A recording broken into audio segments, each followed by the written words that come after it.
नमस्कार, मैं हूं प्रज्ञा मिश्रा और आप देख रहे हैं प्रज्ञा का पन्ना। भारत में कोरोना से हाहाकार है। हिंदुस्तान के नंबर 1 आज तक न्यूज चैनल में राष्ट्रवादी चेहरे के तौर पर पहचान बनाने वाले पत्रकार रोहित सरदाना जी का उत्तर प्रदेश में कोरोना से निधन हो गया है, लेकिन सरकारों को कोई फर्क नहीं पड़ रहा है। आप लोग कहते हैं कि जब से कोरोना आया है तब से मैं बीजेपी विरोधी हो गई हूँ। दोस्तों, मैं विरोधी नहीं हो गई हूँ, मैं इन चिकने घड़ों को बता रही हूँ, चेता रही थी, हर तरीके से आगाह कर रही थी कि सरकारें जागें, लेकिन किसी ने मेरी नहीं सुनी। बंगाल चुनाव की रैलियों का जितना विरोध भारत की बेटी होने के नाते कर सकती थी, मैंने किया। कुंभ के बारे में चिताया, पंचायत चुनाव में कोरोना मौत बांटेगा, ये भी मैंने समय रहते यूपी की सरकार को बताया। बार बार चिल्लाती रही, लेकिन किसी ने मेरी नहीं सुनी। अब आगे सुनिए, वही हो गया है जिसकी मुझे आशंका थी।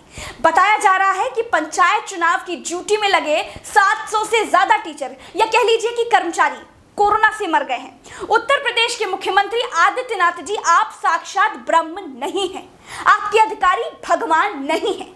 आप लोगों ने अपने अपने घमंड में चूर रहकर उत्तर प्रदेश को मौत के मुंह में झोंका है। बुरा लग रहा हो तो भी कोई बात नहीं, मुझे कोई फर्क नहीं पड़ता। अभी भी वक्त है, चेत जाइए। पंचायत चुनाव की काउंटिंग कम से कम 1000 लोगों की जान लेकर जाएगी, अभी भी कह रही हूँ। पंचायत चुनाव के बाद गांव में लोग आम की तरह टपक टपक कर मर रहे हैं। शाम को बुखार आता है, सुबह मौत हो जा रही है। कहिए तो नाम समेत आपको आंकड़े भिजवा दूं।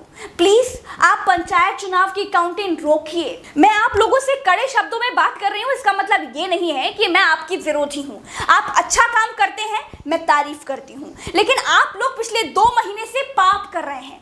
मैं उत्तर प्रदेश की भलाई के लिए कह रही हूं सर, 2 मई की काउंटिंग रोकिए, वरना आप जानबूझकर अनर्थ कर बैठेंगे।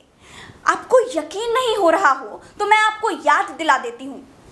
मैंने बताया था कि यूपी पंचायत चुनाव में जिन लोगों की ड्यूटी लगाई जा रही है, उनमें से बहुत सारे लोगों को कोरोना के लक्षण हैं। कोरोना बुरी तरह से फैल सकता है, लेकिन आप लोग नहीं माने। 700 से ज्यादा सरकारी कर्मचारियों की कोरोना से मौत नहीं हुई है, सिस्टम ने उनकी हत्या की है। ये मैं नहीं कह रही हूँ, ये यूपी की प्राथमिक शिक्षक संघ का कहना है। इसीलिए अब कर्मचारी काउंटिंग में ड्यूटी के नाम से थर-थर कांप रहे हैं। कर्मचारियों को यह लगने लगा है कि अब काउंटिंग में उनका नाम लगाकर उनको शहीद कर दिया जाएगा। शिक्षक संघ ने चुनाव आयोग से मांग कर दी है कि कोरोना को देखते हुए काउंटिंग को स्थगित कर दिया जाए। वोटों की गिनती इतनी जरूरी नहीं है कि लाशों पर खड़े होकर वोट गिने जाए। इस समय अगर भगवान की भी सरकार होती तो भी मैं इन फैसलों का विरोध करती। चुनाव के लिए देश को श्मशान घाट तो बना ही दिया है आपने। अब जानबूझकर लोगों को कोरोना के मुंह में मत झोंकिए। यूपी के शिक्षक संघ ने 700 लोगों के नाम सूची में लिख कर दिए हैं, मुख्यमंत्री को भी दिए हैं, शिक्षा मंत्री को भी दिए हैं और राज्य चुनाव आयोग को भी भेजे हैं। और अगर अब भी बंगाल समेत 5 राज्यों की विधानसभा और यूपी में पंचायत चुनाव की काउंटिंग हुई, मेरे प्यारे देशवासियों, आप ये समझ लेना कि सरकारों को आपकी जान से कोई लेना देना नहीं है। उनको लाशों के ढेर पर बैठकर भी चुनाव लड़ने में कोई दिक्कत नहीं है। मद्रास हाई कोर्ट ने कहा चुनाव आयोग ने रैली क्यों नहीं रोकी, इसीलिए चुनाव आयोग के अधिकारियों के खिलाफ हत्या का मामला चलाया जाना चाहिए। लेकिन चलाएगा कौन भैया? यूपी में पंचायत चुनाव की ड्यूटी में लगे 700 कर्मचारियों की मौत हुई, यहाँ पर कौन सा मुकदमा होना चाहिए?